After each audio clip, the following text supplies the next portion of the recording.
My daughter recently showed me a video of a guy who bought a large flat screen TV and he couldn't fit it in his trunk.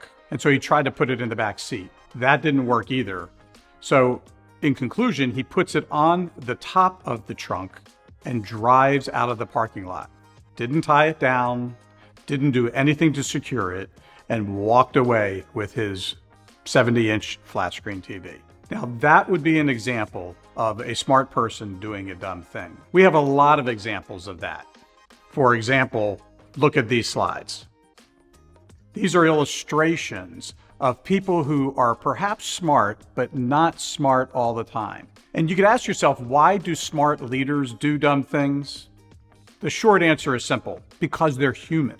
However, we can go a little deeper and talk specifically about 5 reasons smart leaders sometimes do dumb things. Albert Einstein said, only 2 things are infinite, the universe and human stupidity, and I'm not sure about the former. One of the first reasons smart leaders do dumb things has to do with pride. The Greek word is hubris. Interestingly enough, years ago, a researcher by the name of Mortimer Feinberg wrote a book, Why Smart People Do Dumb Things, and he found the #1 reason had to do with pride. That was followed up by Jim Collins more recently, writing a book called How the Mighty Fall. And there he's talking about how organizations go from success to failure. And interestingly enough, the #1 reason, pride.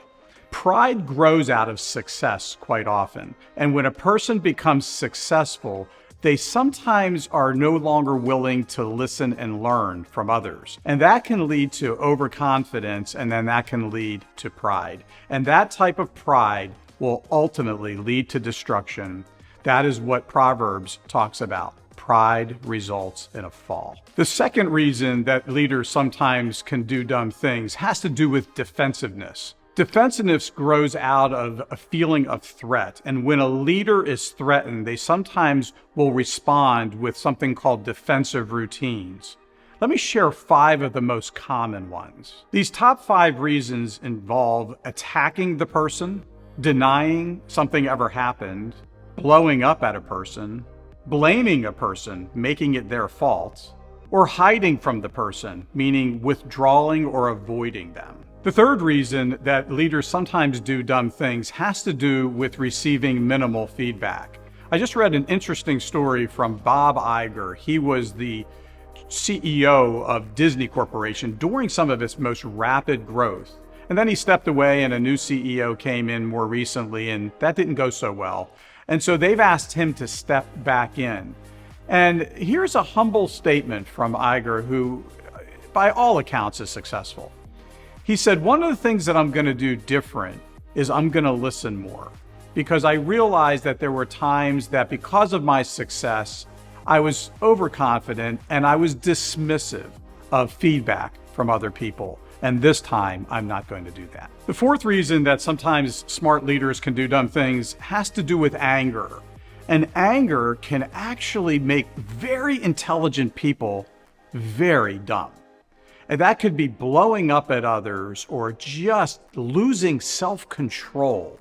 And that type of response causes other people to keep a distance, no longer want to give us feedback, and actually become fearful of us. So if you want to be a smart leader who sometimes does dumb things, just respond in anger, because anger will hinder learning. The last reason smart leaders sometimes do dumb things has to do with something called groupthink or collective dumbness.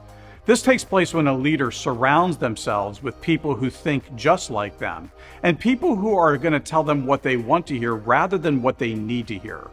When a leader does this, learning will be hindered, and they will be more likely to make bad choices. So the 5 most common reasons why smart leaders do dumb things are these: pride, defensiveness, minimal feedback, anger, and groupthink. So if you want to be a smart leader who does smart things, which, let's face it, we all really want that, I would encourage you to focus on 3 things. Number 1, be humble. Number 2, seek advice. And number 3, listen.